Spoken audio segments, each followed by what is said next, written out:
اہل سنت والجماعت کا اجماع ہے کہ خصی جانور کی قربانی افضل و بہتر ہے. خوارج اور معتزلہ اور روافض اور ان کے اتباع میں ان کے اصلی جانشین غیر مقلد وہ اس میں کلام کرتے ہیں.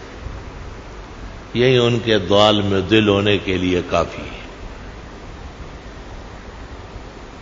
طبقات سلف و خلف متفق ہے کہ اختصاص الحیوان افضل ہے، لأن اللحم به تتجلى، بدائے میں گوشت اس سے صاف ستھرا ہو جاتا ہے. اور قربانی گو واجب جانور حلال ایک خاص شرائط و آداب کے ساتھ اراقۃ الدم، اس کا جو خون نکالا جاتا ہے اس سے قربانی ادا ہو جاتی ہے.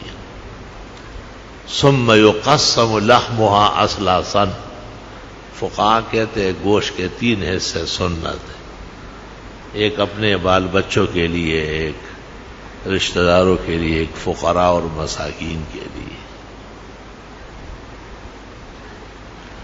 آپ نے فرمایا ہی ایام ضیافت اللہ، اللہ تعالیٰ ان دنوں میں بندوں کو مہمانی دیتا ہے کہ میرے خاص عبد اور حبیب حضرت ابراہیم اور اسماعیل کی ایک قربانی قبول ہوئی ہے، اور آج ہمارے آخر الرسل خاتم الانبیاء حبیب الاحباء نبی کریم صلی اللہ علیہ وسلم نے بھی اس سنت کو ایسا زندگی بخشی کہ 4 دانگ عالم منور و معطر ہے. اور آپ خود عملاً اس پر کاربند ہیں. بی بی فاطمہ کی طرف سے آپ مینڈا کر رہے تھے تو فرمایا یا فاطمہ قومی، فاطمہ آؤ آپ بھی کھڑی رہے. آپ کو اس کے ایک ایک قطرے خون کے بدلے میں اور بال کے بدلے میں نیکی ملے گی، اجر ملے گا. یہ صرف ایک رسم نہیں ہے کہ بس سر سے گزارا جائے، اور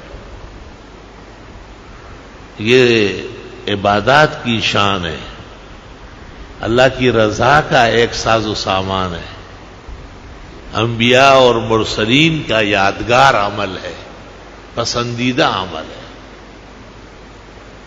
حدیث میں ہے ان ایام میں پسندیدہ عمل اللہ کے ہاں وہ قربانی ہے. جب قربانی کا وقت آئے گا ان دنوں میں. اور فقہاء نے لکھا ہے کہ اگر ایک آدمی اس کی جگہ پیسے بانٹے تو قربانی کی سنت ادا نہیں ہوگی،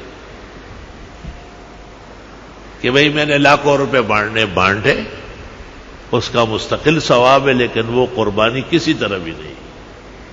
قربانی کا کوئی سنت نہیں ہے اس میں.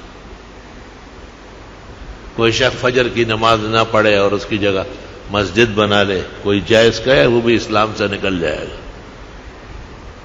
کوئی مغرب کی نماز نہ پڑھے اور کہے کہ جی میں 5-6 گائے کٹواتا ہوں، یہ کوئی خریداری کاروباری مذہب ہے کیا؟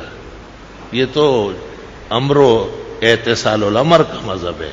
احکام کی پابندی ہے، سر جھکانا ہے، جیسے کہا ہے ایسے رہنا کرنا ہے. اس لیے پور فنڈوں کا کام نہیں ہے، نہ سالانہ میلوں کا کوئی رنگ ہے. یہ ایسے ہی زنادقہ اور ملاحدہ ابس باتیں کرتے فضول، شرائع کے مقاصد و اسرار و حکم سے بے خبر قوم. انبیاء و مرسلین، اولیاء و متقین 1400 سال سے اہل ایمان، اہل اسلام قربانی کی سنت پر قائم دائم ہے. اور اللہ بزرگ و برتر نے ایک خاص شان نصیب فرمائی ہے.